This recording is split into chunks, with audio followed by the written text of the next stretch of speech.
দিয়েছি কত দাফন, কত জানাজার পড়েছি নামাজ, দিয়েছি কত দাফন।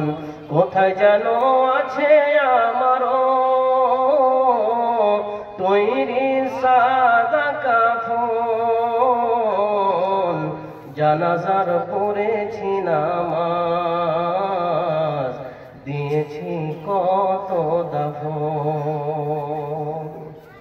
লিল্লাহি তাকবীর, লিল্লাহি তাকবীর।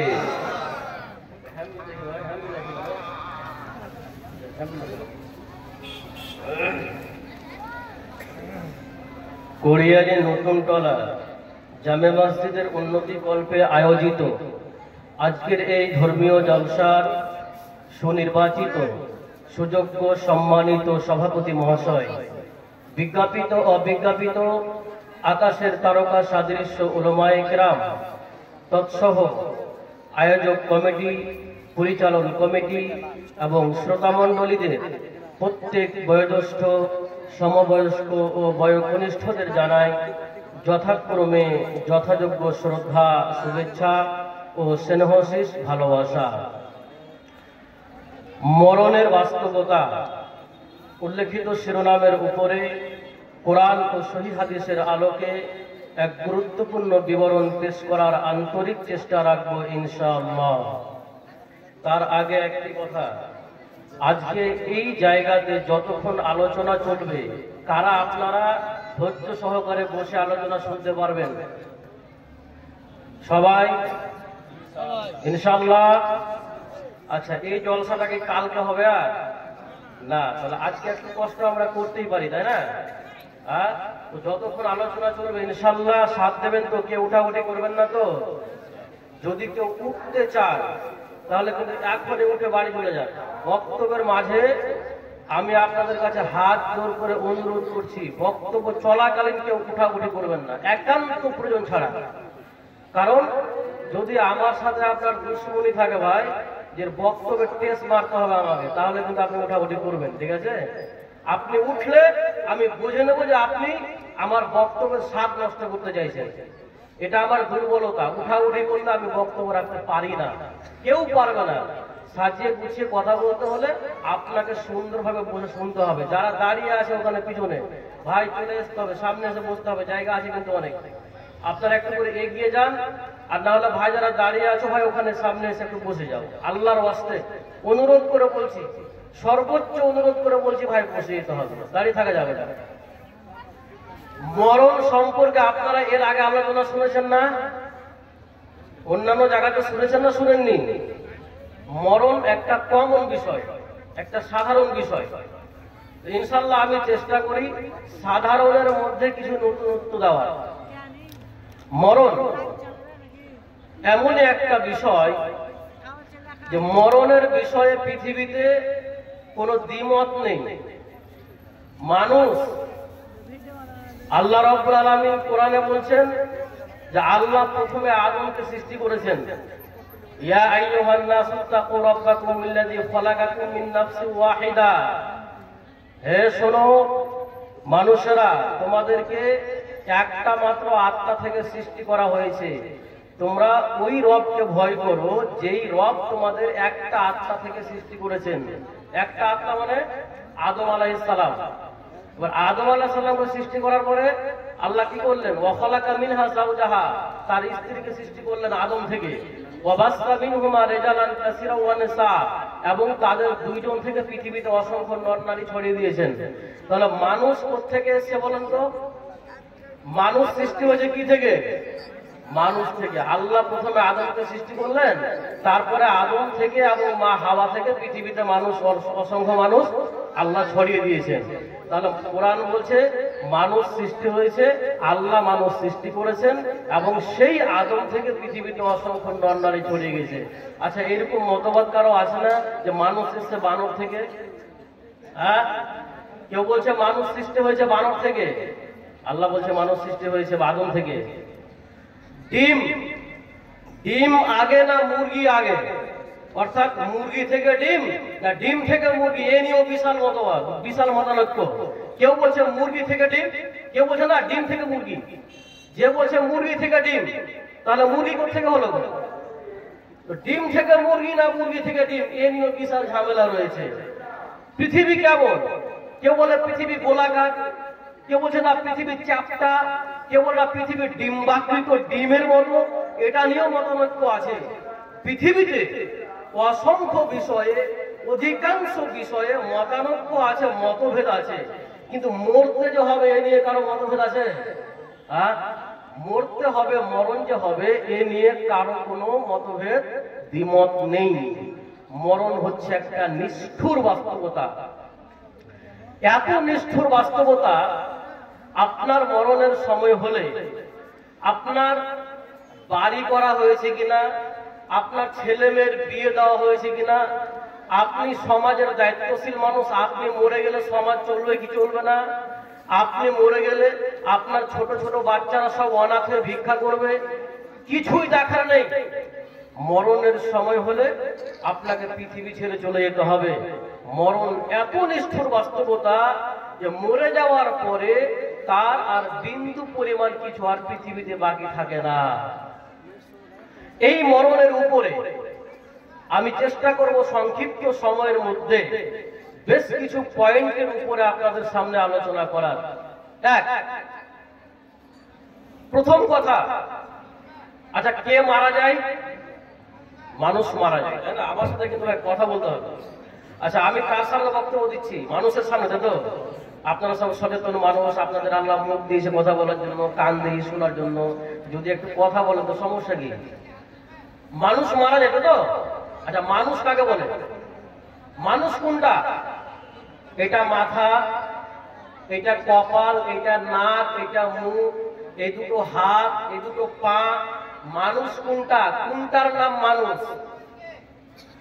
কেউ বলতে পারবেন যে মানুষ কাকে বলে? এই দেহটাকে কি মানুষ বলা হয়?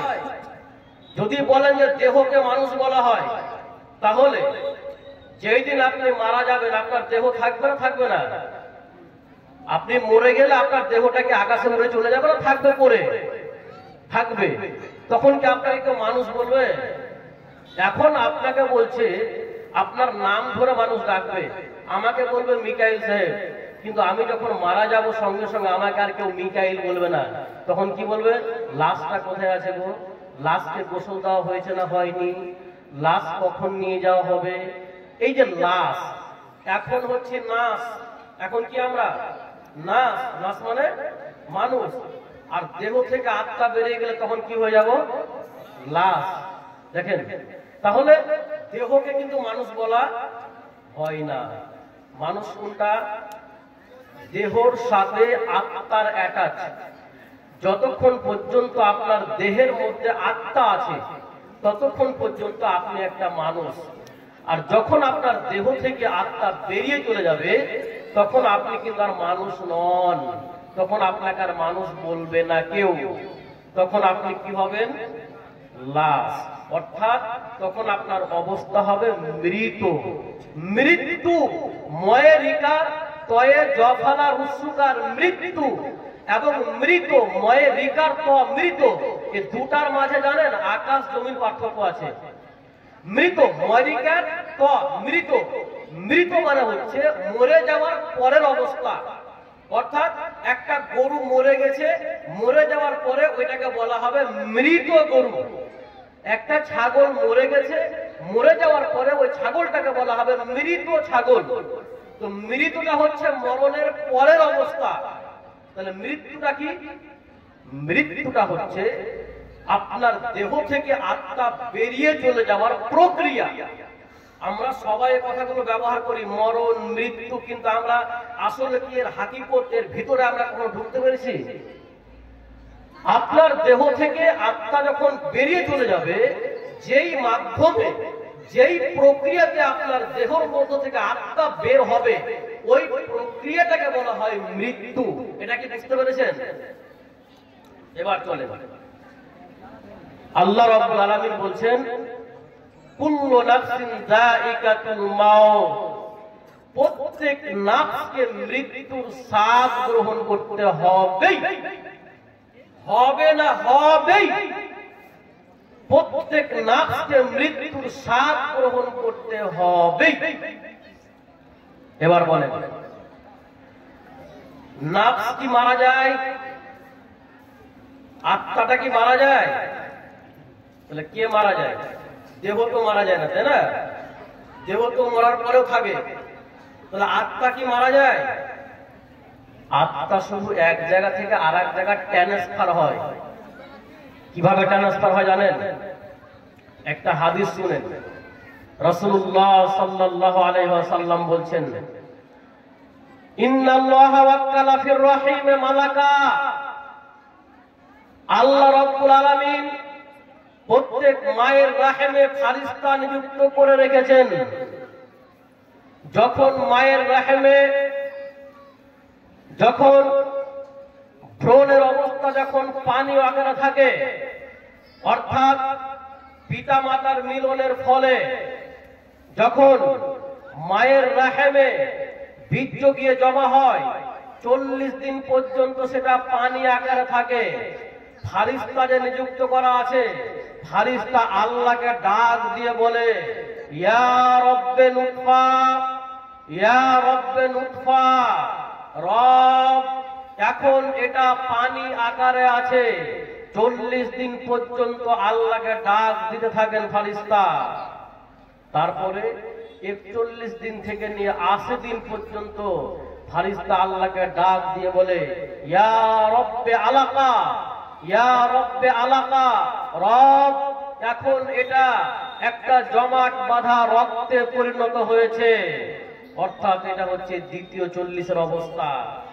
81 দিন থেকে নিয়ে 120 দিন যখন হয়, তো 81 দিন থেকে 120 দিন অর্থাৎ তৃতীয় 40-এ একটা পূর্ণ মাংসের টুকরা হয়ে যায়। যখন পূর্ণ মাংসের টুকরা হয়, তখন ফারিস্তা আল্লাহকে ডাক দিয়ে বলে, ইয়া রব্বে মুদগা, ইয়া রব্বে মুদগা। রব, এখন এটা মাংস পিণ্ডে পরিণত হয়েছে। ফাইদা আরাদা, ফাইদা আরাদা আই ইয়াখলুকাহা। যদি আল্লাহ সৃষ্টি করতে চান, যদি আল্লাহ সৃষ্টি করতে না চান, তাহলে তো ওর আত্মা দেওয়া হবে না। কিন্তু যদি আল্লাহ সৃষ্টি করতে চান, তখন ফারিস্তা আল্লাহকে ডাক দিয়ে বলে, ইয়া রব্বে আযাকারুন, ইয়া রব্বে উনসা। রব, এটা কি পুরুষ লিঙ্গ হবে নাকি এটা স্ত্রী লিঙ্গ হবে? অর্থাৎ ছেলে হবে না মেয়ে হবে, কি হবে বলেন? আযাকারুন ইয়া রব্বে উনসা, ইয়া রব্বে সাকিউন আম সাইদুন। ভালো হবে না খারাপ হবে বলেন? ফামাল আজাল, কতদিন পর্যন্ত পৃথিবীতে বেঁচে থাকবে? ফামার রিজক, কতটুকু পরিমাণে পৃথিবীতে রিজিক পাবে? এই সব বিষয়গুলো ওই দিনে কি করা হয়?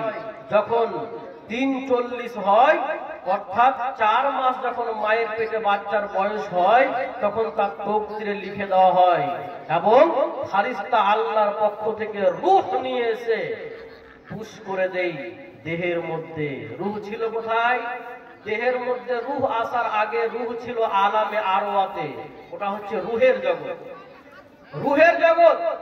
আল্লাহ আদমকে যখন সৃষ্টি করলেন, আদম আলাইহিস সালামকে সৃষ্টি করার পরে আদমের পিঠে হাত বুলালেন। যখন হাত বুলালেন, খিঁচলেন, পৃথিবীতে যত মানুষ এসেছিল চলে গেছেন, যত মানুষ পৃথিবীতে এখন বর্তমান আছে, যত মানুষ ভবিষ্যতে আসবে, প্রত্যেক মানুষের আত্মা ওই আদম আলাইহিস সালামের পিঠ থেকে বেরিয়ে এসেছিল। প্রত্যেকের আত্মা, আমার আপনার সকলের আত্মা। তারপরে সব আত্মাগুলোকে এক জায়গাতে জমা রাখা হলো, সেটা হচ্ছে আলামে আরওয়াহ, মানে সেটা হচ্ছে রূহের জগৎ। ওই রূহের জগৎ থেকে ফারিস্তার মাধ্যমে আত্মা কোথায় আসে? ভ্রূণের মধ্যে, অর্থাৎ বাচ্চা যখন মায়ের পেটে, আমি আপনি যখন মায়ের পেটের মধ্যে ছিলাম, যখন বাচ্চার বয়স যখন 4 মাস হয়, তখন ওখান থেকে আলামে আরওয়াহ থেকে রূহ নিয়ে এসে ওই বডির মধ্যে পুশ করে দেওয়া হয়, ভরে দেওয়া হয়। এরপরে তার একটা সময় নির্ধারণ করে দেওয়া হয়, তখন যে কতদিন পর্যন্ত এই পৃথিবীতে বাঁচবে। যদি বয়স লেখা হয় 5 বছর, তাহলে ওই রূহ দেওয়া থেকে নিয়ে 5 বছর পরে সে মারা যাবে। আমরা বয়স গুলি কখন থেকে ভাই? যখন থেকে মায়ের পেট থেকে যখন বাচ্চা প্রসব হয়, যখন বাচ্চার জন্ম হয়, তখন থেকে আমরা বয়স লিখি, তাই না? আপনাকে ডেট অফ বার্থ জিজ্ঞেস করে আপনি কি বলবেন? যেদিন মায়ের পেট থেকে হয়েছেন সেটা আপনার ডেট অফ বার্থ। কিন্তু আপনার ডেট অফ বার্থ শুরু হয়েছে যেদিন আপনি মায়ের পেটে 4 মাসের হয়েছিলেন, সেদিন থেকে। ওই দিন থেকে আপনার বয়স গণনা শুরু। যতদিন আল্লাহ আপনার আয়ু দিয়েছে ততদিন পরে আপনার দেহ থেকে আত্মা আবার বেরিয়ে চলে যাবে। বেরিয়ে আত্মা কোথায় যাবে? হয় আত্মা ইল্লিনে যাবে, অথবা সিজ্জিনে যাবে। তাহলে আত্মা কি হচ্ছে বলেন তো? আত্মা কি মারা যাচ্ছে? কি হচ্ছে? ট্রান্সফার হচ্ছে, এক জায়গা থেকে আর এক জায়গা শুধু যাচ্ছে। আল্লাহ বলছেন কুল্লু নাফসিন যায়িকাতুল মাউত, প্রত্যেক আত্মাকে মৃত্যুর স্বাদ গ্রহণ করতে হবে। মৃত্যুর স্বাদকে গ্রহণ করে বলেন দেহ না আত্মা? আলোচনা কি বুঝতে পারছেন না? আত্মা স্বাদ গ্রহণ করে, মানে কষ্ট হয় কার? আত্মার কষ্ট হয়।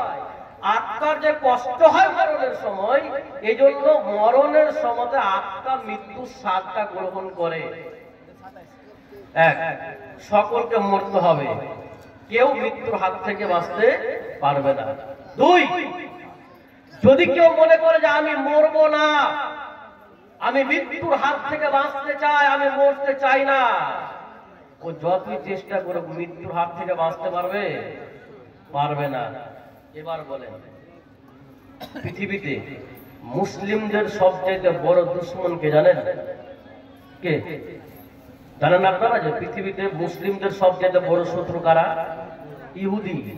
কাফের মুশরিক না, ইহুদিরা হচ্ছে পৃথিবীতে সবচেয়ে মুসলিমদের শত্রু। এরা মুসলমানকে কাটতে দ্বিধা করে না।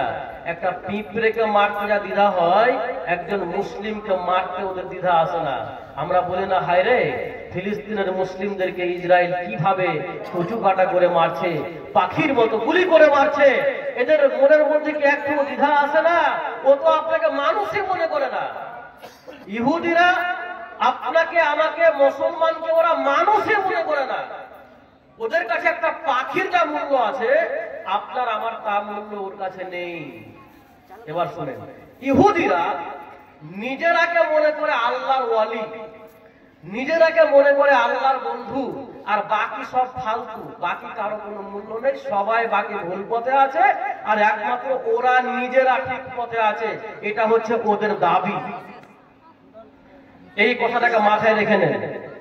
2 নাম্বার কথা আপনাকে বলি, মোবাহালা বুঝেন? মোবাহালা বুঝেন না? মোনাজারা বুঝেন?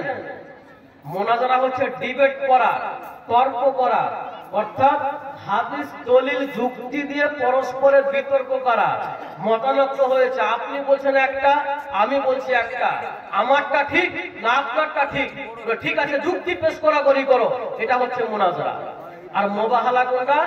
যুক্তি তর্কের বিষয় নয়, দলিল প্রমাণের বিষয় নয়, সরাসরি মরণ চাইতে হবে, মৃত্যু কামনা করতে হবে। অর্থাৎ যদি আপনি নিজেকে সঠিক পথে মনে করেন, তাহলে আপনাকে বলতে হবে যে আমি যদি ভুল পথে থাকি তাহলে আমার মৃত্যু আগে হবে, আর আমি বলবো যে আমি যদি ভুল পথে থাকি তাহলে আমার মৃত্যু আগে হবে। অর্থাৎ নিজের নিজের মৃত্যু কামনা করবে, এটা হচ্ছে মোবাহালা করা। এটা কি বুঝতে পেরেছেন? বুঝে গেছে? এবার দেখেন আল্লাহ কোরআনে কি বলছেন। বিসমিল্লাহির রহমানির রহিম। قل يا أيها الذين هادوا إن زعمتم أنكم أولياء لله من دون الناس فتمنوا الموت إن كنتم صادقين। হে মুহাম্মদ, তুমি ইহুদিরাকে বলে দাও যে তোমরা যারা নিজেদেরকে একমাত্র আল্লাহর ওয়ালি মনে করছো, হে ইহুদির দল, তোমরা যদি একমাত্র নিজেরাকে আল্লাহর বন্ধু মনে করো আর বাকিদেরকে তোমরা আল্লাহর বন্ধু মনে করো না, তাহলে তোমরা মরণ চেয়ে দেখো, অর্থাৎ মোবাহালা করতে রাজি হয়ে যাও, মৃত্যু কামনা করো, যদি তোমরা সত্যবাদীদের মধ্যে হয়ে থাকো। আপনার সঙ্গে কারো ঝামেলা হয়েছে তো আমরা কি বলি, চল মসজিদ যায় কসম খা, মসজিদ গিয়ে কোরআন নিয়ে কসম খা। এমনি যুক্তি তো খুব করবে, যখন লোক কোরআন হাতে করে কসম খা ও কিন্তু যাবে না, ভিতরে একটা ভয় থাকে, বাপরে কোরআন নিয়ে মিথ্যা কথা বলবো, যাবে না ও। যদি ওকে বলে যে মুবাহালাতে বস, অর্থাৎ সত্যবাদী হলে মৃত্যু কামনা কর, ও মৃত্যু কামনা করতে পারবে না। কেন? এটা কিন্তু খুব খাতরা বিষয়। তো ইহুদিরা যে আল্লাহ নিজেদেরকে আল্লাহর ওয়ালি মনে করে, তো আল্লাহ বলছেন নবী মুহাম্মদকে, নবী মুহাম্মদ সাল্লাল্লাহু আলাইহি ওয়াসাল্লাম বলো ইহুদিরাকে, তোমরা যদি সঠিক পথে থাকো তাহলে মৃত্যু কামনা করো। ওয়ালা ইয়াতামান্নাউনাহু আবাদা বিমা কদ্দামাত আইদিহিম আল্লাহু আলিমুম বিয-যালিমিন। কিন্তু তারা কখনোই মরণ কামনা করতে পারবে না, কেননা তাদের যা চরিত্র, তারা যা কাজ করে রেখেছে, তাদের যা আমল, সে বিষয়ে তারা জানে যে তারা ভুল পথে রয়েছে, তারা কখনোই মরণ কামনা করতে পারবে না। কিন্তু আল্লাহ রাব্বুল আলামিন প্রত্যেকটা জালেম সম্পর্কে আল্লাহ অবগত রয়েছে। মরণ কামনা করতে বললে আর মরণ কামনা করবে না, তুমি নিজেকে আল্লাহর ওয়ালি মনে করে। এবার আল্লাহ বলছেন তুমি মৃত্যু কামনা করো আর না করো, মরণ থেকে তুমি যতই পালাবার চেষ্টা করো, মরণ তোমার হবেই হবে।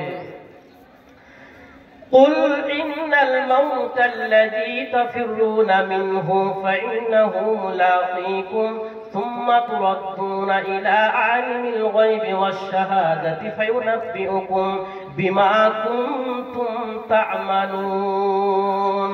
হে মুহাম্মদ, তুমি তাদেরকে আরো জানিয়ে দাও, ইন্নাল মাউতাল্লাযী তাফিরুনা মিনহু ফাইন্নাহু মুলাকীকুম, তোমরা যে মরণ থেকে পালানোর চেষ্টা করছো, তোমরা যে মরণ থেকে পলায়ন করতেছো, তোমরা মরণ থেকে পালিয়ে বাঁচতে পারবে না। ফাইন্নাহু মুলাকীকুম, অবশ্যই মরণ তোমাদের সাথে সাক্ষাৎ করবেই করবে। তুমি মরণের সাথে সাক্ষাৎ করবে এটা আল্লাহ বলছেন না, মরণ তোমার সঙ্গে সাক্ষাৎ করবে। আচ্ছা, আপনি কি মরতে চান?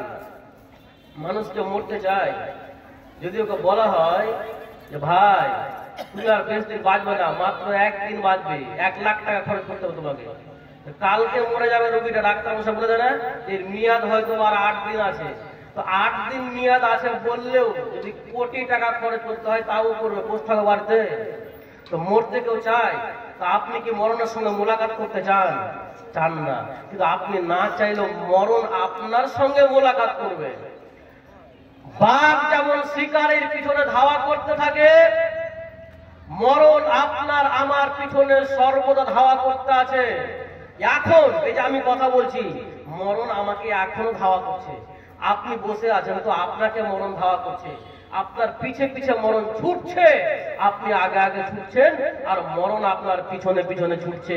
যখনই সময় হয়ে যাবে একদম খপ করে ধরে ফেলবে, শুধু সময়ের অপেক্ষা। তাহলে মৃত্যুর হাত থেকে কেউ আমরা পালিয়ে বাঁচতে পারবো? পারবো না। আল্লাহ বলছেন আইনামা তাকুনু ইউদরিকুমুল মাউত ওয়ালাউ কুনতুম ফি বুরুজিম মুসাইয়াদা। তোমরা যেখানেই বিচরণ করো না কেন, যেখানেই থাকো না কেন, যদিও শক্তিশালী দুর্গের মধ্যে ঢুকে যাও, যদিও শক্তিশালী ঘরের মধ্যে ঢুকে যাও, তবুও অবশ্যই তোমাদেরকে মরণ ধরে ফেলবে। যতই শক্তিশালী ঘরে ঢুকো, মরণ থেকে বাঁচবে না। তাহলে মরণ থেকে কেউ বাঁচতে পারবো না। পয়েন্ট নাম্বার 3, মরণ যথা সময়ে হবে। আমরা কি বলি অনেকে, একটা ছেলে 10 বছর বয়সে মরে গেল, আরে ওয়াকাল মৃত্যু হয়ে গেল লোকটা, বলি না? ওয়াকাল মৃত্যু মানে কি জানেন?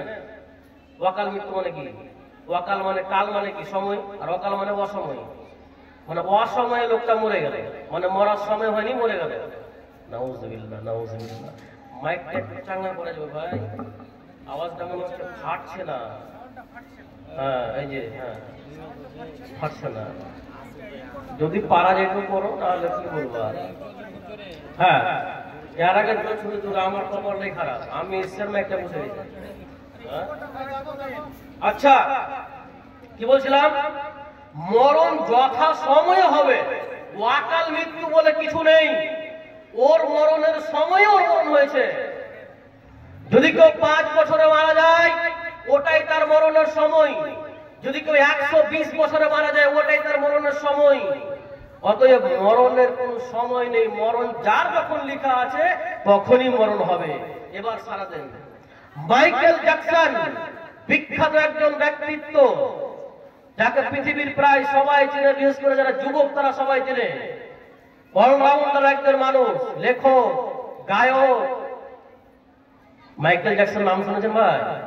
হ্যাঁ, কে কে নাম শুনেছেন? হাত তুলে দেখি কজন আছে এখানে।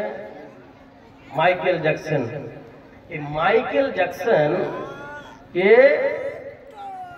খুব আশা করেছিল, দাবি ছিল তার যে আমি 150 বছর বাঁচবো পৃথিবীতে। 150 বছর বাঁচবো এটা সে মনে করে 150 বছর বাঁচার উদ্দেশ্যে সব সময় এতটা সাবধানতা অবলম্বন করত, সর্বদা সাথে 12 জন করে ডাক্তার রাখতো। আপনি কজন ডাক্তার রাখেন বাজার যাওয়ার সময়? ডাক্তার নিয়ে যান সাথে করে? কি সব মানুষ কথা বলছে না জি? হ্যাঁ, একটু বাংলাদেশের মতো হন না।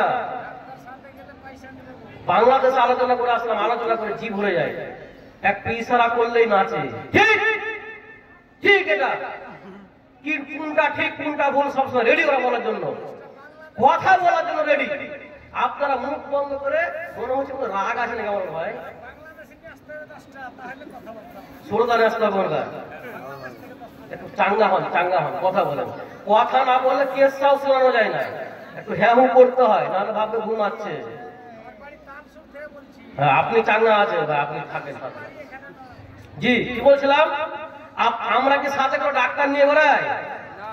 মাইকেল জ্যাকসন সাথে 12 জন করে ডাক্তার রাখতো। কেন বলেন তো? কোন সমস্যা হলে যেন ডাক্তার চিকিৎসা সঙ্গে সঙ্গে দিতে পারে। কারোর সঙ্গে হাত মিলাবার সময় হাতে কভার ব্যবহার করতো, মানে অন্য কারোর সঙ্গে জীবাণু যেন চলে না আসে। অন্য কারোর সঙ্গে হাত মেলার সময় যেন ওর কাছকার জীবাণু ওর কাছে না আসে। খাবার খেত ল্যাবে চেক করে। এরকম একজন ব্যক্তি কেন করেন বলেন তো? মরবো না, 150 বছর বাঁচবো। খুব শিক্ষিত মানুষ, খুব স্মার্ট, কিন্তু ইসলাম সম্বন্ধে একটা বোকা, মরণ সম্বন্ধে কোনো জ্ঞান নেই। আল্লাহ বলছেন, মাইকেল জ্যাকসন তুমি 150 বছর বাঁচবে। 150 বছর তোমার আয়ু নেই। 50 বছর বয়স হয়েছে, বাকি 100 বছর এখনো বাকি। 50 বছর বয়সে মালাকুল মউত এসে হাজির। এখন তোমার মৃত্যুর সময়। ওষুধের পার্শ্ব প্রতিক্রিয়ায় প্রাণ চলে গেল। কত বছর বাঁচতে চেয়েছিল? 150। কত বছর বাঁচলো? 50। কি? হ্যাঁ, আল্লাহ বলছেন বিসমিল্লাহির রহমানির রহিম ওয়ালিকুল্লি উম্মাতিন আজালুন ফাইযা জাআ আজালুহা লা ইস্তাখিরুনা সাআতাও ওয়া লা ইস্তাকদিমুন। পৃথিবীতে প্রত্যেকের নির্দিষ্ট একটা সময় রয়েছে। প্রত্যেকের জাতির জন্য, প্রত্যেক জাতির জন্য নির্ধারিত সময় রয়েছে। যখন সময় এসে যাবে, সময় আসলে এক মুহূর্ত আগেও হবে না, এক মুহূর্ত পরেও হবে না। অর্থাৎ যেই সময়ে মরণ আছে ওই সময়েই মরতে হবে। আচ্ছা, আমাদের এখন সবার স্বপ্ন না যে আরো 10 বছর 20 বছর বাঁচবো? আচ্ছা, কম বয়সে মানুষ মারা যায় না?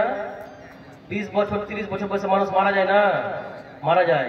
আচ্ছা, যে লোকটা কালকে অ্যাক্সিডেন্ট হয়ে মরে গেল, ওই লোকটা কি পরশু দিন ভেবেছিল যে আমি কালকে মরে যাব? ওরও তো স্বপ্ন ছিল 60 বছর বাঁচবো, স্বপ্ন ছিল না? এরকম অনেক লোক, আমাদের বন্ধুদের মধ্যে অনেক লোক, অনেক ছেলে, এরা অল্প বয়সে 20 বছর 30 বছর বয়সে দুনিয়া ছেড়ে চলে গেছে। আচ্ছা, যে লোকটা অ্যাক্সিডেন্ট হয়ে মরে গেল, তো ওই লোকটা কি মরার আগে ভেবেছিল যে আমি মরে যাব? আপনি যে আজকে ভাবছেন আমি 3 তলা বাড়ি করবো আর 100 বছর বাঁচবো, ছেলে মেয়ের বিয়ে দেবো খুব ভালো করে, আপনি বাঁচবেন এটা আপনি জানেন? জানেন না। হতে পারে আমি যে কথা বলছি, এই কথাটা আমি যে কথা বলছি, মুখ নাড়াচ্ছি, জিহ্বা নাড়াচ্ছি, এটাও আল্লাহর আদেশ। আল্লাহর ইচ্ছে কথা বলছি। এখনই আল্লাহর ইচ্ছা হলে আবার জীব বন্ধ হয়ে যাবে, আমার জবান বন্ধ হয়ে যাবে, এটা আল্লাহর ইচ্ছা। এখন ইচ্ছা হলে আমার দেহ থেকে প্রাণ বেরিয়ে চলে যাবে। অতএব মরণের কোন নির্ধারিত সময় আমরা সিলেক্ট করতে পারি না যে আমি 50 বছর বাঁচবো কি 60 বছর বাঁচবো কি 100 বছর বাঁচবো, আমরা এটা নির্দিষ্ট করতে পারি না। আল্লাহ যা নির্দিষ্ট করে রেখেছেন ওইটাই হচ্ছে চূড়ান্ত। ওই সময় হলেই আমাদের পৃথিবী ছেড়ে চলে যেতে হবে। ভাই নমাজ কেন পড়ো না জি? বয়স হয়ে গেল 40 বছর, মুখে দাড়িটা ছাড়তে কি হয়েছে? দাড়িটা ছাড়তে পারো না? বলে ভাই বুড়াবো তখন ছাড়বো। একটু বয়সটা শুরু না, শেষ দিকে নামাজ নামাজ পড়ে দাড়ি ছেড়ে একদম পাকা মোত্তাকি হয়ে মরে যাবো। আচ্ছা ওই 10 বছর সময়টা পাবে না? আল্লাহর কাছে ও কন্ট্যাক্ট নিয়ে রেখেছে। হ্যাঁ, আল্লাহর কাছে কি কন্ট্যাক্ট নিয়েছে ও যে আল্লাহ আমার মৃত্যু তুমি 60 বছর পরে দিও, আর আল্লাহ ওকে বলেছে হ্যাঁ তোমার মৃত্যু 60 বছর পরে হবে? কি করে আপনি বলতে পারেন যে আমি 10 বছর পর নামাজ পড়বো? 10 সেকেন্ডের গ্যারান্টি না, আপনি 10 বছর কি করে চাইতে পারেন? 10 বছর চাইতে সময় দেখো, সময় কটা হয়েছে? হ্যাঁ, তো বিষয় যদি খুব লম্বা ছিল আবার কিন্তু আমাকে সংক্ষিপ্ত করতে হবে, কারণ সময় খুব কম। কটা হলো? 10টা 15। কটা চলবে আমার? 10টা 40। আচ্ছা ঠিক আছে, তাহলে লাইন কাটতে হবে। হ্যাঁ, কেউ কিন্তু উঠাউঠি করবেন না। আচ্ছা আলোচনা কি বুঝতে পারছেন? ভোর রাত ভোর চালাবো? হায় হায়, আর একটা বক্তা আছে গো, কখন দেবেন? 12টার সময় দিনে আরো বক্তা আছে, 4টা তো আরো একটা আছে। আচ্ছা শুনেন, আমি আপনাদের সামনে হয়তো 8 ঘন্টা আছি, যদি আল্লাহ আমার হায়াত রাখে 8 ঘন্টা। জি কি বলছিলাম? মরণের আমরা কোন নির্ধারিত আয়ু আমরা সিলেক্ট করতে পারবো না, সময় হলে আমাদেরকে মরতে হবে। এবার চলেন, মরণ আল্লাহর হুকুম ছাড়া হবে না, এটা কি মনে রাখছেন? আমি আল্লাহর আদেশ ছাড়া মরণ হবে? আল্লাহর আদেশ না হলে মরণ হবে না। অনেক মানুষকে গল্প করতে শুনেছি, ভাই আমার উপর দিয়ে লরি চলে গেছে, তার মানে ওর মরণ আল্লাহর হুকুম হয়নি তো মরবে। যদি আমার মরণ না থাকে আর আপনি ওইখান থেকে রাইফেলে গুলি করেন আমাকে, আমার কিছু হবে না। আচ্ছা ইব্রাহিম আলাইহিস সালামকে আগুনে ফেলা হয়নি? হয়েছিল? আপনাকে আগুনে ফেলবো, আপনি রাজি হবেন? হ্যাঁ, রাজি হবেন না। তো ইব্রাহিম আলাইহিস সালামকে আগুনে ফেলার পরও মরেননি কেন? আল্লাহ মারেননি বলে মরেননি, তাই না? তো এখন যদি আপনাকে কেউ গুলি করে মেরে ফেলে দেয়, তাহলে আমরা কি বলবো? যে এই লোকটা ওকে মেরে ফেলেছে, তাই তো? আসামি করবো কিনা? ওকে জেল দেওয়া যাবে কি যাবে না? জেলে পড়বো ওকে। কিন্তু আল্লাহর হুকুমে কিন্তু মরণটা হয়েছে। যে লোকটা টায়ারের তলে চাপা পড়ে মারা গেছে ওইটাও কিন্তু আল্লাহর আদেশে হয়েছে। যে আপনাকে আপনার গলা যদি কেউ কেটে ফেলে দেয় ওটাও কিন্তু আল্লাহর আদেশে হয়েছে। তাহলে ওর তাহলে কি দোষ? ওর দোষ নাই। ওর দোষ হচ্ছে এটা যে ও ইচ্ছা করে আপনাকে মেরেছে। ও ইচ্ছা করে আপনাকে মারার চেষ্টা করেছে, তার জন্য ও হচ্ছে আসামি। কিন্তু মালাকুল মউত ছাড়া কারো মরণ হয়? মালাকুল মউত ছাড়া কারো মরণ হয় না। এবার চলেন, ভালো মরণ কি করে বুঝবেন? ভালো মরণ কিভাবে আপনি বুঝবেন? ভালো লোকের মৃত্যুর সময় কেমন কি হয় এটা একটু আপনাকে আমি বলি। যদি কোনো ব্যক্তি মুত্তাকি হয়, পরহেজগার হয়, ভালো মানুষ হয়, তার মৃত্যুর সময়ে আল্লাহর পক্ষ থেকে একদল ফারিস্তা এসে উপস্থিত হয়। তখন কিন্তু মালাকুলের মতো আসেনি। প্রথমে কে আসে? একদল ফারিস্তা জান্নাতের কাফন নিয়ে, জান্নাতের পোশাক নিয়ে, জান্নাতের সুগন্ধি নিয়ে, এবং তাদের চেহারা থাকে উজ্জ্বল চেহারা, সাদা ধবধবে উজ্জ্বল চেহারা নিয়ে এক দল ফারিস্তা, বিশাল বড় দল ফারিস্তা এসে ওই ব্যক্তির কাছে এসে বসে। কোন ব্যক্তি? যে লোকটা মারা যাবে। তো যে লোকটা মারা যাবে সে বিছানায় থাকলেও আসে, ও পানিতে ডুবে মরলেও আসে, ও টায়ারের তলে চাপা মরলেও আসে। এই সব প্রক্রিয়া যে 1 সেকেন্ডের মধ্যে হয়ে যায় এটা আমরা কল্পনা করতে পারবো না। দুনিয়ার বিবেক দিয়ে আখিরাতের কার্যক্রম আমরা ধারণ করতে পারবো না। কিভাবে ঘটে এটা আল্লাহই ভালো জানেন। এবার ওই একদল ফারিস্তা এসে ওই ব্যক্তির দৃষ্টির বাইরে বসে, সে কিন্তু দেখতে পায় না, কিন্তু ঝাঁক ফারিস্তা সাদা ধবধবে চেহারা নিয়ে, সুন্দর আকৃতি নিয়ে তারা এসে অবস্থান করে। এরপরে মালাকুল মউত এসে উপস্থিত হয়। মালাকুল মউত এসে তার শিওরে এসে বসে, বলে ডাক দেয় আত্মাকে, ইয়া আইয়াতুহান নাফসুল মুতমাইন্না ইরজিই ইলা রাব্বিকি রাদিয়াতাম মারদিয়া ফাদখুলি ফি ইবাদি ওয়াদখুলি জান্নাতি। মালাকুল মউত এসে আল্লাহর কথাকে নকল করে বলে, ইয়া আইয়াতুহান নাফসুল মুতমাইন্না, হে প্রশান্ত আত্মা, ইরজিই ইলা রাব্বিকি রাযিয়াতাম মারজিয়া, তুমি আল্লাহর জন্য আল্লাহর উপরে সন্তুষ্ট হয়ে, আল্লাহ তোমার উপরে সন্তুষ্ট রয়েছেন আর তুমিও আল্লাহর উপরে সন্তুষ্ট চিত্তে তুমি বেরিয়ে চলে আসো। অর্থাৎ আনন্দের সহিত তুমি বেরিয়ে আসো রে আত্মা, ও প্রশান্ত আত্মা, বেরিয়ে চলে এসো। ফাদখুলি ফি ইবাদি, আল্লাহ বলছেন তুমি আমার বান্দাদের অন্তর্ভুক্ত হয়ে যাও। ওয়াদখুলি জান্নাতি, এবং আমার জান্নাতে প্রবেশ করো। আত্মা সঙ্গে সঙ্গে বেরিয়ে আসে। যেমন ডাক দেই, যেমন কলস থেকে জল ঢালতে, কলসি থেকে জল ঢালতে কোনো সমস্যা হয়? জলটা পড়ে না, পড়ে না, সহজেই পড়ে যায় না, সহজে পড়ে যায়। এই বোতল থেকে জল ঢাললে কি হবে? পড়বে না, পড়বে না, হয়তো হালকা হালকা পড়ে যায় না। কলস থেকে ঢাললে কি হবে? একদম সোজা পড়ে যাবে। এরকম ভাবে আত্মা বেরিয়ে চলে আসে।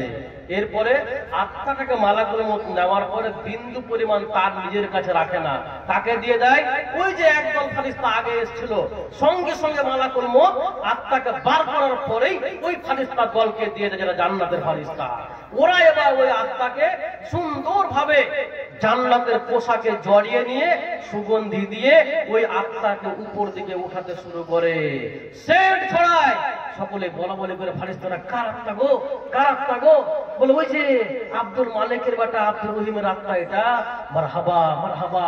সবাই যেমন মিছিলে যোগ দেয়, মিছিল দূর থেকে আসছে আর বাড়ির সামনে থেকে আবার লোক গিয়ে যোগ হয়ে গেল। মিছিল আসছে, এই বাড়ির সামনে গিয়ে আবার লোক যোগ হয়ে গেল, দল ভারী হচ্ছে। এইভাবে ফারিস্তা ওই মিছিলে শামিল হয়ে যায়, আস্তে আস্তে দল ভারী করে। আর তারা তাকবীর পড়তে পড়তে ওই আত্মাকে নিয়ে যায় উপর দিকে, আসমানের কাছে নিয়ে গিয়ে বলা হয়, দরজা খোলো, দরজা খোলো। আসমানের ফারিস্তা দরজা খুলে দেয়। কার আত্মা? উমুকের আত্মা, উমুকের বেটা, উমুকের আত্মা। মানে বাপের নাম সহ কিন্তু বলা হয়। বেটার নাম খুব ভালো রাখবেন, ঠিক আছে? বেটার নাম যাতা রাখবেন না। মানে ওই আত্মাকে সম্বোধন করা হয় বাপের নাম সহ। কার আত্মা গো? উমুকের বেটা, উমুকের আত্মা, এটা বাপের নাম ধরে বলা হয়। এবার দরজা খুলে দিল। এইভাবে নিয়ে থাকে উপর দিকে। যেতে যেতে যেতে এক পর্যায়ে আল্লাহ বলে, শোনো, আমার বান্দার ঠিকানা ইল্লিনে লিখে দাও, ইল্লিনে ঠিকানা লিখে দাও, আর একে নিয়ে যাও, কারণ কবরে এখন একে প্রশ্ন করা হবে। আত্মাকে ওইখান থেকে আবার ফারিস্তা কোথায় নিয়ে আসে? আবার কবরে নিয়ে আসে। কবরে নিয়ে আসার পরে আবার তখন তাকে কি করা হয়? উঠিয়ে বসানো হয়, তাকে প্রশ্ন করা হয় কবরে। যদি ভালো মানুষ হয় তাহলে কবরে প্রশ্ন করে ফাটাফাট দিয়ে দিবে, মান রব্বুকা, রব্বি আল্লাহ। আরবি জানলেও পারবে, আরবি না জানলেও পারবে, কোনো সমস্যা নেই। যদি আল্লাহকে মেনে থাকে, আল্লাহকে রব মেনে থাকে, তোমার রবকে, রব্বি আল্লাহ, আমার রব আল্লাহ, ওমা দীনুকা, তোমার দিন কি? দীনি আল ইসলাম, আমার দিন ইসলাম। তোমার নবীকে, আমার নবীকা, ও ফিরায়াতিন ওমা হাযার রাজুলুল্লাযী বুইসা ফিকুম, সেই লোককে যাকে তোমাদের নিকটে পাঠানো হয়েছিল, হুয়া মুহাম্মাদুর রাসূলুল্লাহ সাল্লাল্লাহু আলাইহি ওয়াসাল্লাম, সে হচ্ছে আমার রাসূল মুহাম্মদ সাল্লাল্লাহু আলাইহি ওয়াসাল্লাম।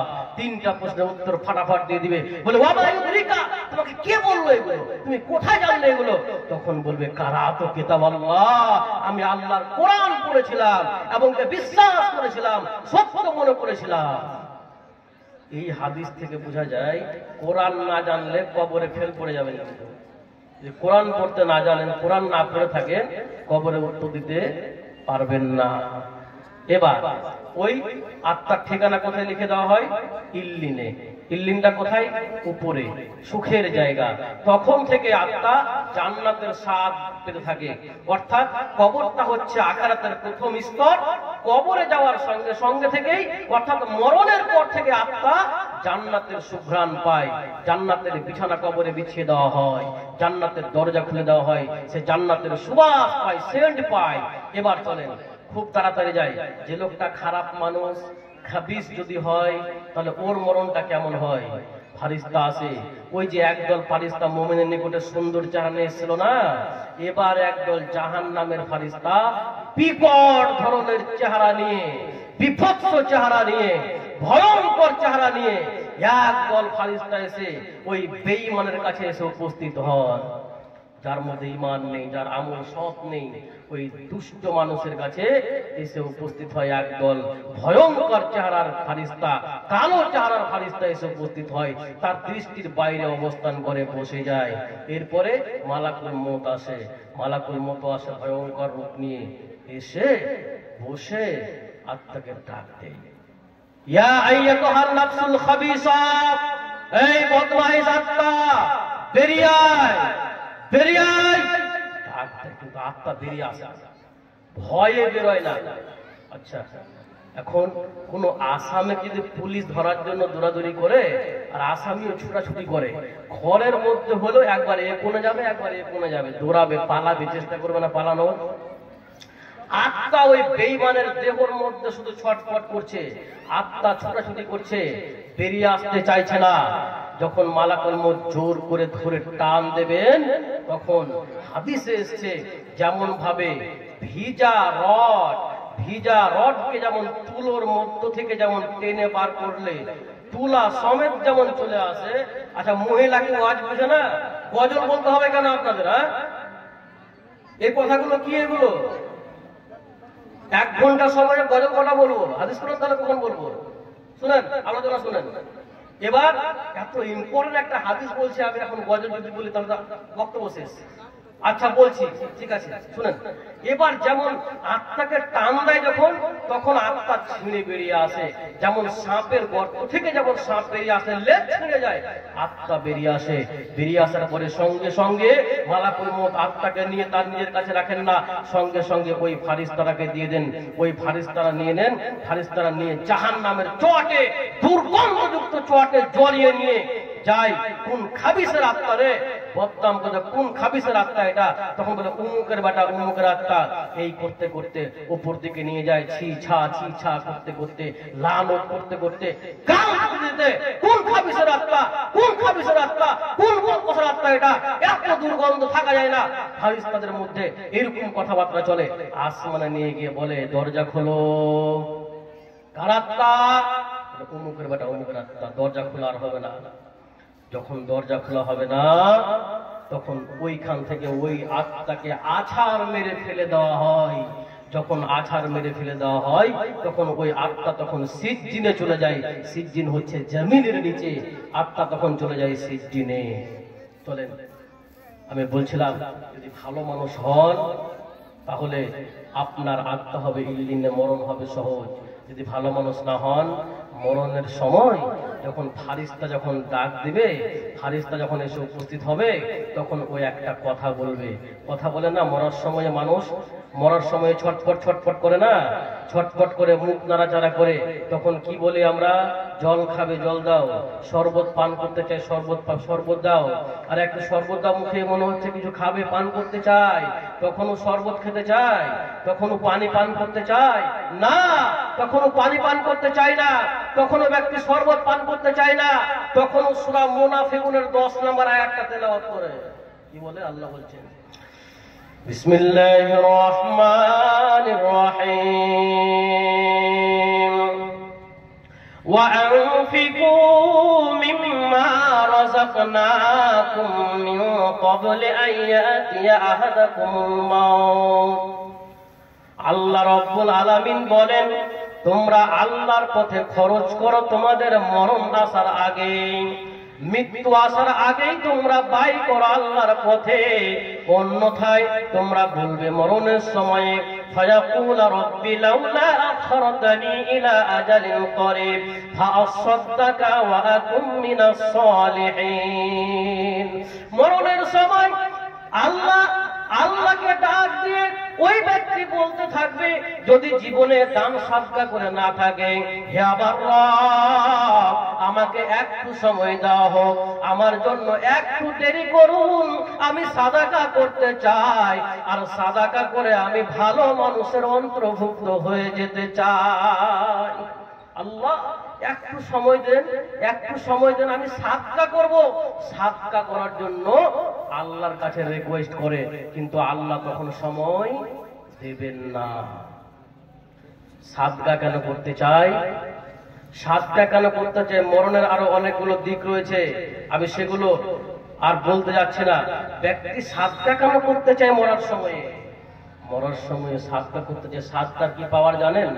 আজকে আপনি এই মসজিদের জন্য যা কিছু দেবেন, সিমেন্ট, রড, বালি, পাথর, ইট, পকেট থেকে টাকা যা দিবেন, কানের অলংকার, মহিলারা দুল, কানের দুল, গলার হার, নাকের ফুল, যা কিছু দিবেন সবটাই হচ্ছে আজকে সাদাকা। মরার সময় সাদকা করতে চান নাকি এখন সাদকা করতে চান? এখন যদি সাদকা করে মরেন তাহলে আপনার মরণ হবে সহজ। আর যদি সাদকা না করে থাকেন তাহলে মরার সময়ে বলবেন আল্লাহ সময় দেন, আমি সাদকা করব। সাদকা করতে তখন আর সময় পাবেন না। সাদকা কেন করতে চাই? সাদকার একটা পাওয়ার শুনেন। নামাজ পড়তে চাই না, রোজা করতে চাই না, আল্লাহ সময় দাও রোজা করবো এটা বলে না। আল্লাহ সময় দাও হজ করবো বলে না। আল্লাহ সময় দাও আমি ভালো কথা বলবো বলে না। আল্লাহ সময় দাও সাদকা করবো। আল্লাহ সাদকা কেন করতে চাই এবার শোনেন। সাদকার এত পাওয়ার, এত পাওয়ার, এত পাওয়ার। পৃথিবীতে মানুষ যখন মরে যায়, মানুষ মরে গেলে তখন তার আমল বন্ধ। আচ্ছা, মরার পরে আর নামাজ পড়তে পারবেন? মরার পরে কোনো ভালো কাজ করতে পারবেন? তা আপনি নেকি কিসের পাবেন? মরে গেলে নেকি বন্ধ, মরে গেলে আমল বন্ধ, মরে গেলে নেকিও বন্ধ। কিন্তু এমন 3 প্রকার মানুষ আছে যারা মরে গেলেও নেকি পাবে, কবরে গিয়ে নেকি পেতে থাকবে, তার নেকি বন্ধ করা হবে না। তারা কারা? রাসূলুল্লাহ সাল্লাল্লাহু আলাইহি ওয়াসাল্লাম বলছেন, ইদা মাতাল ইনসানু ইনকাতা আনহু আমালুহু ইল্লা মিন সালাসাতিন। মানুষ যখন মারা যায় তখন আমল বন্ধ হয়ে যায়। মানুষ মারা গেলেই তার আমল নামা ধারাবাহিকতাকে কেড়ে দেওয়া হয়, অর্থাৎ মরে গেলে আর আমল নামায় নেকি জমা হয় না। ইল্লা মিন সালাসা, কিন্তু 3 প্রকার এমন মানুষ রয়েছে যারা মরে যাওয়ার পর কবরে নেকি পেতে থাকবে, অর্থাৎ মরে গেলেও নেকি বন্ধ হবে না। তারা কারা? 1 নম্বর, আও সাদাকাতিন জারিয়াতিন। যে ব্যক্তি সাদাকা করে মারা গেছে ওই ব্যক্তি মরে যাওয়ার পরেও কবরে নেকি পাবে। মানে সরকারি চাকরি গো, রিটায়ার হয়ে গিয়ে পেনশন পাচ্ছে, স্কুলে পড়াতে যায় না, কাজ করে না, তারপর বেতন ঢুকতে আছে। এই জন্য সব সরকারি চাকরির পিছনে দৌড়ায়, তাই না? কোম্পানির পিছনে কম দৌড়ায়, সরকারের পিছনে বেশি দৌড়ায়। আরে মরে ফুটে যে করে হোক একটা চাকরি পেতে হবে। চাকরি পেলে এই চাকরি হাওয়াতে উড়বে না, আগুনে পুড়বে না, জলে ডুববে না, মানে 3 পিঢ়ি পর্যন্ত সবাই সুখে খাবে। তো মরে গেলে সাদকা করে মরলে কবরে পর্যন্ত নেকি চলবে, নেকি বন্ধ হবে না, নেকি চলে থাকবে। আও ইলমিন ইউনতাফাউ বিহি, উপকারী শিক্ষা, যেই শিক্ষা মানুষের জন্য উপকার নিয়ে আসে। কোন ব্যক্তি একটা বই লিখে মারা গেছে, কোন ব্যক্তি কাউকে শিক্ষা দিয়ে মারা গেছে, একজন শিক্ষক মাদ্রাসার ছাত্রকে শিক্ষা দিয়ে মারা গেছে, যতদিন পর্যন্ত তার ছাত্ররা আবার অন্য কাউকে পড়াবে, শিক্ষার একটা ধারাবাহিকতা জারি থাকবে, ততদিন পর্যন্ত সে মারা গেলেও কবরে নেকি পেতে থাকবে। আও ওয়ালাদিন সালিহিন ইয়াদউ লাহু, এবং সুসন্তান, এমন সন্তান, পিতামাতা এমন সন্তান পৃথিবীতে রেখে মারা গেছে যেই সন্তান ওই পিতামাতার জন্য আল্লাহর কাছে দোয়া করে, রব্বির হামহুমা কামা রাব্বায়ানি সাগীরা। হে আমার রব, তুমি আমার পিতামাতার উপরে ওই মতো রহম করো যেমন তারা বাল্য অবস্থায় আমাকে লালন পালন করেছে। মানুষ মরার পরে 500 টাকা কে দিল? বাবরের স্ত্রী 500 টাকা।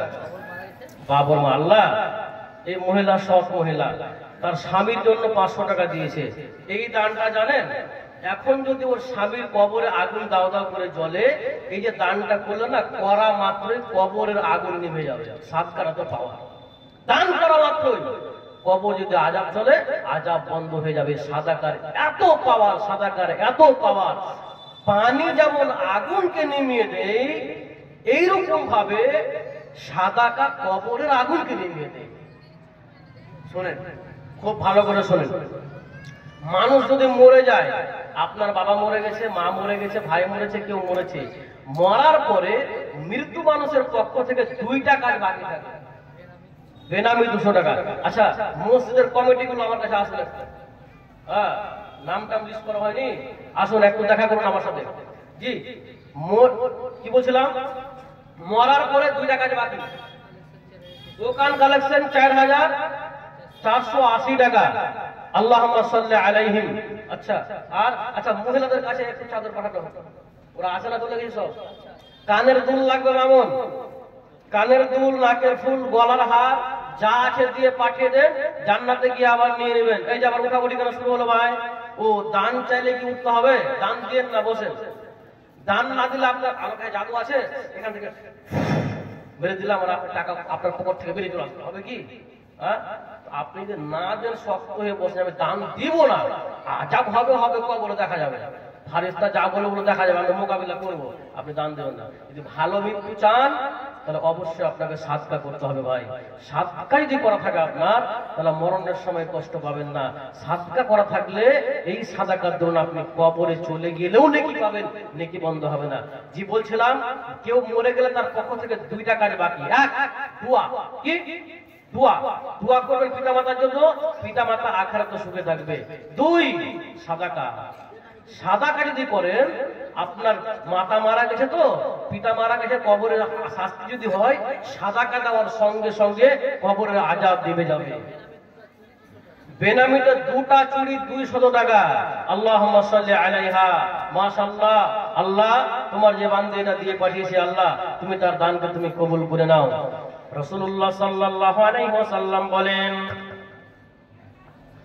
রাসূলুল্লাহ সাল্লাল্লাহু আলাইহি ওয়াসাল্লাম বলেন, মান তাসাদ্দাকা বিআদলি তামরাতিন মিন কাসবিন তাইয়্যিবিন ওয়া লা ইয়াকবালুল্লাহু ইল্লা তাইয়্যিব। যদি কোনো ব্যক্তি তার পবিত্র উপার্জন থেকে 1 টুকরো খেজুর পরিমাণ সাদাকা করে, কয় টুকরো? 1 টুকরো খেজুর, একটা খেজুরকে কয়েক টুকরো করা যায়, 1 টুকরো খেজুর পরিমাণ সাদাকা করলো, ওয়ালা ইয়াকবালুল্লাহু ইল্লা তাইয়্যিব, আল্লাহ পবিত্র ছাড়া গ্রহণ করবেন না। অবশ্যই যেটা আপনি দান করবেন সেটা পবিত্র মাল থেকে হতে হবে। যদি পবিত্র মাল থেকে 1 টুকরো খেজুর পরিমাণে সাদকা করেন, আল্লাহ রাব্বুল আলামিন ইন্নাল্লাহা ইয়াতাকাব্বালুহা বিয়ামিনিহি, নিশ্চয় আল্লাহ সেই খেজুর পরিমাণ দানটাকে তার ডান হাতে গ্রহণ করে। ডান হাতে গ্রহণ করেন কি? খেজুর পরিমাণ দান। তারপরে আপনি যেমন গরু পুষে পুষে বড় করেন না, 5,000 টাকায় গরু কিনে 1 বছর পরে 15,000 টাকায় বেচছেন, বড় করে করছেন না, করছেন না? আল্লাহ রাসূল সাল্লাল্লাহু আলাইহি ওয়াসাল্লাম বলছেন, সুম্মা ইউরাব্বিহা লিসাহিবিহি কামা ইউরাব্বি আহাদুকুম ফালাহু। আচ্ছা, দান কি সব দেওয়া হয়ে গেছে আগে নাকি? আসুন, যার শুনেন, এখানে 1,000 করে, নাসিরের আম্মা 1000 টাকা স্বামীর জন্য, স্বামী কি মারা গেছে, আল্লাহ তার স্বামীকে তুমি শুনেন, আপনারটা কই? আচ্ছা, পরে আপনি আসেন, মোটা করে লাগবে কিন্তু দেখান না একটু। সাদিকুল বারাবাহ 200 টাকা, আল্লাহুম্মা সাল্লি আলাইহি বারাকাল্লাহু ফি আহলিকা ওয়া মালিকা। আল্লাহ যারা যে উদ্দেশ্য দান দিচ্ছে, আল্লাহ প্রত্যেকের উদ্দেশ্যকে তুমি পূর্ণ করে দাও। জি, তো খেজুর পরিমাণ দান আল্লাহ ডান হাতে কবুল করেছেন। এবার তিনি বলছেন, রাসূল সাল্লাল্লাহু আলাইহি ওয়াসাল্লাম কি বলছে? সুম্মা ইউরাব্বিহা লিসাহিবিহি কামা ইউরাব্বি আহাদুকুম ফালাহু। অতঃপরে আল্লাহ রাব্বুল আলামিন ওই খেজুর পরিমাণ দানটাকে বড় করতে থাকেন, পুষে পুষে বড় করতে থাকেন, যেমন তোমাদের কোন মানুষ ঘোড়ার বাচ্চাকে পুষে পুষে বড় করতে থাকে। আব্দুল মাজিদ মাস্টার, মাস্টার কোন মাস্টার এখানে নাই? পেরে মাঝে মাঝে করে রেখা দিবে। আচ্ছা, আল্লাহুম্মা সাল্লি আলাইহি বারাকাল্লাহু ফি আহলিকা ওয়া মালিকা। আল্লাহ ওই দানটাকে কি করে পুষে পুষে কি করে বড় করতে থাকে। কত বড় করে জানেন? কত বড় করে জানেন? আমরা বক্তারা দান নেওয়ার পরে বলি, আল্লাহ 100 টাকা দিল 1000 টাকা করে দিও, 1000 টাকা দিল 1 লাখ টাকা করে দিও। আমরা বলি কিনা? সব লস হয়ে যাবে আপনার, এই দোয়াতে সব লস হয়ে যাবে। আল্লাহ রাসূল বলছেন, এত বড় করেন ওই খেজুর পরিমাণ দান, হাত্তা তাকুনা মিসলাল জাবাল, পাহাড় পরিমাণ করে দেন। 1 টুকরো খেজুর পরিমাণ দান আল্লাহ পুষে পুষে বড় করতে করতে পাহাড় পরিমাণ করে দেন। তবে যে আজকে 500 টাকা দিয়েছে, এটা কত বড় হবে আপনাকে বোঝানো যাবে? খেজুর পরিমাণ দান যদি পাহাড় পরিমাণ হয়, তাহলে এই 500 টাকা কত বড় হবে গো? আপনার এই দান আর এই 500 টাকা থাকবে না, এটা পাহাড় পরিমাণ হয়ে যাবে। আসুন ভাই আমার, দেরি করবেন না, খুব তাড়াতাড়ি আসুন এবং আমার হাতে দিয়ে গিয়ে আবার একটু বসে যান। আমার পরে একজন খুবই সুন্দর, মানে মিষ্টি ভাষী, খুবই ভালো একজন বক্তা আছে আপনার। তো বাবজি, আপনার কাছে আমার অনুরোধ, আপনি 10,000 টাকা দিতে, বেশি না। আপনার পিতা মাতা মারা গেছে, আল্লাহ আপনার